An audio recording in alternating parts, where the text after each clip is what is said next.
Pourquoi mettre en place des forfaits dans votre cabinet? Vous pouvez vous demander justement, tiens, c'est bizarre, pourquoi est-ce que je voudrais mettre en des forfaits et remplacer ma séance individuelle, les gens qui viennent et qui payent du coup à la séance. Du coup, je vais vous expliquer un petit peu quels sont les avantages que vous avez à mettre en place ce genre de système, mais ça ne veut pas forcément dire que vous devez nécessairement faire une croix sur votre séance individuelle. On va voir comment est-ce qu'on peut combiner en fait les deux. Moi, c'est ce que je fais dans mon cabinet. Comme je vous disais des fois dans d'autres vidéos, j'en parle, j'ai un forfait de 6 visites. Donc du coup, les gens peuvent choisir en fait. Mais en fait, si vous voulez, l'idée derrière les forfaits, le forfait, c'est juste une manière simplifiée de gérer le paiement. Simplement, la personne en fait va payer les visites en avance au lieu de les payer à chaque fois, ce qui du coup va vous sauver du temps. Ça va vous éviter à la fin de chaque consultation que la personne prenne une demi-heure pour écrire un chèque par exemple.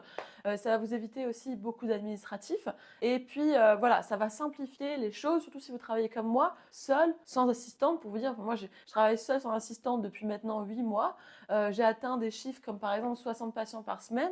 Ben, je peux vous dire que voilà, sans un système forfait avec les rendez-vous posés à l'avance, moi je pose des rendez-vous tous les 6 rendez-vous jusqu'à la réévaluation. Donc je réévalue mes patients toutes les 6 visites. Comme ça, je peux être sûre que la personne progresse comme je l'attends et que si jamais, au contraire, il y a une stagnation, quelque chose qui ne va pas, on s'en rend compte très rapidement et on peut rediriger selon les besoins. D'où le fait que j'ai un forfait aussi de 6 visites. Comme ça rend les choses vraiment bien carrées, bien rangées. La personne paye pour ces 6 visites. Les 6 rendez-vous sont posés à l'avance jusqu'à la réévaluation. Et puis ensuite, après, on réévalue, on voit ce qu'il y a et ce qu'il y a besoin de faire aussi par la suite. Mais généralement, les gens continuent en fait sur ces packages de 6 visites parce que en fait, c'est facile. C'est payé, les rendez-vous sont posés. Ça veut dire que quand la personne vient, il y a juste besoin de se concentrer sur elle, sur le soin, sur la faire aller mieux. Et en fait, du coup, il n'y a pas de trucs chiants à gérer, genre des trucs qui font perdre du temps à tout le monde. Et on pourrait utiliser ce temps de manière beaucoup plus constructive pour aider mieux le patient, plutôt que de faire de l'admin à la con en fait. Donc en fait, essentiellement, c'est ça, l'intérêt de poser des rendez-vous à l'avance et de faire des forfaits, de mettre en place ce système de forfait dans votre cabinet. C'est que, premièrement, ça va vous faciliter la vie. Ça va faciliter aussi la vie de votre patient, parce que tous les deux, vous allez vous épargner des moments chiants. Voilà, ça va vous sauver du temps, donc ça c'est important. Et aussi, ça va vous aider, vous, à avoir beaucoup plus de visibilité. Par exemple, dans les thérapeutes que j'accompagne, moi, automatiquement, c'est dans le programme Le Système, je les accompagne du coup à développer mieux leur cabinet et à le remplir en l'espace de 3 à 6 mois. Généralement, c'est des gens qui stagnent ou alors qui vont démarrer et qui ont peur de se louper.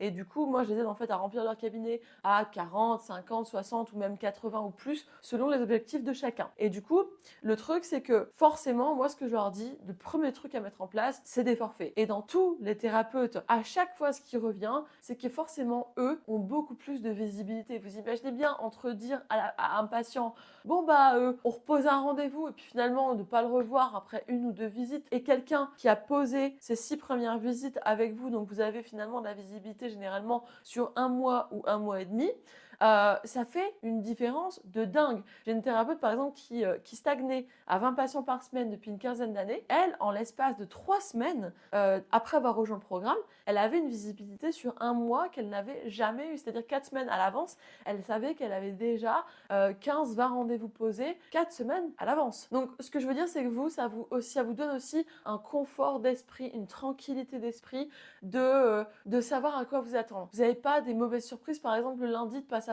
avec quoi vous allez commencer la semaine. Bien sûr, il y a toujours des gens qui annulent, qui replacent, qui oublient, ça peut arriver. Mais ça, si vous voulez pas gérer ces inconvénients-là, il faut pas faire ce métier, hein, parce que dans tous les métiers, il y aura des inconvénients. Et dans nous, le métier qu'on a, de temps en temps, voilà, on a une annulation, de temps en temps, on en a un qui oublie. Moi, ça m'arrive très rarement, mais ça arrive, c'est normal. Ça va avec le métier qu'on a. Donc en fait, ce que je veux dire, c'est que il faut pas commencer à râler là-dessus, en fait. À moins que ça arrive tout le temps, si tous les jours vous avez quelqu'un qui vous oublie, là, c'est qu'il y a un problème avec vous-même. Et là, c'est qu'il faut travailler, vous, une barrière, un blocage que vous avez à l'intérieur, parce que avoir un oubli chaque jour, un patient qui oublie son rendez-vous chaque jour, ou des gens qui sont constamment en retard, là, ça révèle quelque chose sur vous, et c'est vous qui posez pas bien vos limites et qui mettez pas bien vos règles, parce que sinon, les gens se comportent pas comme ça normalement. Et finalement, dans toutes ces histoires de forfait, on va toucher aussi sur le plus gros blocage que beaucoup de personnes ont, c'est le manque de légitimité à faire revenir un patient plusieurs fois. Mais le truc, c'est que, est-ce que si vous gérez par exemple des problèmes chroniques ou même des problèmes qui sont plus aigus, je pense notamment à une entorse, on sait tous très bien qu'il va falloir que le patient fasse des exercices pendant au moins 4 à 6 semaines pour faire la réhab de sa cheville et pour être sûr que tout soit bien reconnecté comme il faut en termes de ligaments, de proprioception, de muscles et de stabilité. Ça semble parfaitement logique. Donc du coup, pareil, si on prend un domaine complètement différent, pas dans le physique cette fois-ci, mais si quelqu'un va voir par exemple un thérapeute pour commencer une psychanalyse ou une psychothérapie, enfin on sait tous qu'une visite, c'est pas suffisant. Quand on a un bagage émotionnel, un bagage mental, tout ça, qui dure depuis des années, certains, peut-être si c'est votre approche et si c'est votre cas et que vous aimez bien résoudre les problèmes des gens en une visite, dans ce cas-là, cette vidéo, elle n'est pas faite pour vous en fait. C'est pas grave, il vaut mieux aller regarder d'autres vidéos parce que du coup, ce serait une perte de temps, clairement. Par contre, si vous savez au fond de vous qu'il faut un accompagnement pour aider les patients à aller mieux. Et moi, c'est ce que j'ai constaté. En fait, le truc, c'est que quand vous accompagnez les gens, vous leur donnez l'opportunité aussi, au lieu juste de les fixer comme ça, de les réparer en une fois et aller, hop, après, ils repartent dans leur environnement toxique qui a créé tout ça, ou ils repartent dans leurs mauvaises habitudes et tout. Le fait de les accompagner, vous leur donnez aussi l'opportunité de transformer eux à l'intérieur et aussi leur vie à l'extérieur. Moi, j'ai vu plein de patients transformer leur vie grâce à l'accompagnement qu'on fait sur plusieurs mois. Parce qu'en fait, vous êtes plus seulement juste un thérapeute, vous êtes quelqu'un qui accompagne, un accompagnant en fait, dans la transformation de vie. Et ça vous donne l'opportunité, quand vous voyez le patient plusieurs fois, de l'aider à changer ses croyances, de l'aider à changer sa vision, de l'aider à se débloquer en fait sur plein de choses.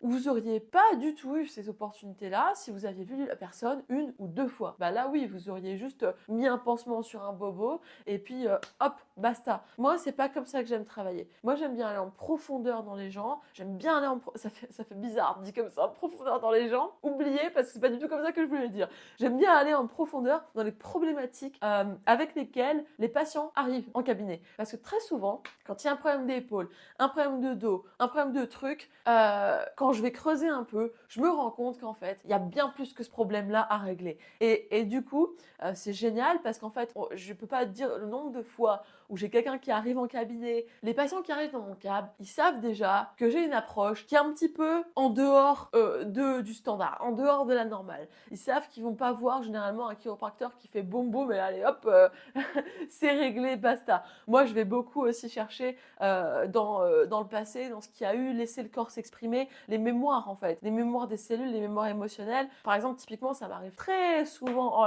de quelqu'un, je vous dis un problème d'épaule parce que c'est fréquent, mais poser la main sur l'épaule et là, paf, il y a un torrent d'informations qui arrive. Ah voilà, c'est un problème avec le père, avec la mère, enfin peu importe, là ça dépend des côtés, des trucs et tout. Paf, il y a telle émotion qui est associée, il y a ça qui est coincé et généralement, le mieux, c'est que le patient va le sentir. Par exemple, j'aurai la main posée dessus, je vais être en train de réciter tout mon truc parce que c'est les informations que le corps est en train de me dire. Et là, il va y avoir une sorte de douleur, mais mauvaise, qui va venir. Et moi, je vais le sentir dans mes doigts parce que ça va être comme si les tissus, en fait, se contractaient sous mes doigts. Et le patient, il va sentir une sorte de douleur. En anglais, on dirait qu'il est un peu sharp. Donc c'est un peu aigu en fait, une douleur aiguë qui est un peu genre comme ça.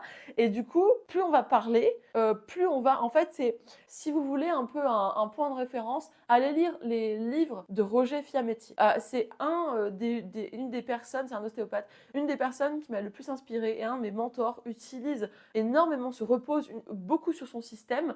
C'est un ostéopathe, un autre ostéopathe, un de mes mentors, qui m'a aussi appris à travailler un peu avec ce genre de choses. C'est pas le seul, mais c'est une des personnes qui m'a le plus influencé. Et donc, allez voir, c'est super intéressant, c'est trucs de... J'adore. Donc bref, on pose la main sur quelqu'un, et puis là, on sent les tissus qui sont genre comme ça. Et la personne le sent. Et en fait, au plus on délie avec la parole, on lit le corps, ça émerge, on verbalise, la personne connecte en fait consciemment ce qui se passe dans le subconscient ou dans le corps en fait de manière somatique. Pouf, voilà. Et c'est ça qui libère les choses, si on veut. Voilà. Je sais pas si c'est très clair, mais en fait, c'est comme ça que je travaille au cabinet. Bref, et du coup, c'est dingue parce qu'en fait, à la base, juste un problème simple, on s'entend, d'épaule, va être libéré en travaillant sur en laissant parler le corps. Et des fois, il y a des trucs de malades qui remontent, genre des problèmes de trahison avec le père qui s'est fait trahir par un associé qu'il avait dans son entreprise et puis qui a passé ça à sa fille et qui porte... Enfin bref, j'ai vu des trucs des fois, mais on s'imaginerait pas hein, tout ce que le corps retient. C'est un truc de ouf. Donc, voilà. Mais vous vous imaginez bien que si je m'arrête à une séance comme ça avec la personne, elle a encore des tonnes de bagages, elle. En attendant, elle a tout un lifetime de trucs qui a été accumulé. Donc, c'est pour ça que moi, j'aime bien avoir des accompagnements. Parce que du coup, la personne, déjà, on a le temps, on est détendu, on n'a pas besoin de rusher les choses et de tout donner en une ou deux visites et après que le patient soit déçu en se disant « Oh, je veux pas d'amélioration » parce que moi, j'en ai qu'après 3 visites, il n'y a rien qui a bougé, ça stagne, bon bah, le corps est bien bloqué, il faut juste plus de répétitions et plus de temps et on voit après les choses se débloquer. Mais si on n'avait pas donné ce temps et cette répétition aux gens, eh ben on les aurait jamais vus se débloquer. Et c'est pareil si vous travaillez plus sur le psychologique, je sais pas si vous êtes sophrologue, psychothérapeute, psychologue, enfin voilà, toute cette branche-là, ben c'est pareil. Moi je sais que par exemple j'ai une psy, je l'adore et on a déjà fait plein de visites ensemble et heureusement parce que si je m'étais arrêtée avec elle à une ou deux visites, mais je serais complètement à côté de la plaque. Enfin, genre, je serais passée à côté d'une amélioration considérable, en fait. Si je m'étais imaginé qu'en 4 séances, ça allait être réglé. Vous voyez? Mais heureusement, enfin, moi, je suis chiro, je sais comment ça marche un petit peu les choses. Donc, du coup, pour moi, j'allais là-dedans, pareil avec l'acupuncture, j'allais là-dedans, je me disais, je veux un suivi, je veux faire un vrai truc, en fait, tu vois. Comme moi, je fais avec mes patients. Voilà. C'est ce que j'attendais aussi de leur part. Et c'est ce que je fais. Mais j'aurais très bien pu, comme du coup en France, c'est pas très répandu cette mentalité-là, bah en fait, moi, elles m'ont jamais dit, il faut que tu reviennes. Enfin, elles m'ont dit, est-ce qu'on repose un rendez-vous? La question un peu standard. Et si dans ma tête, c'était pas clair qu'il faut un accompagnement pour décoincer les choses et aller te faire travailler en profondeur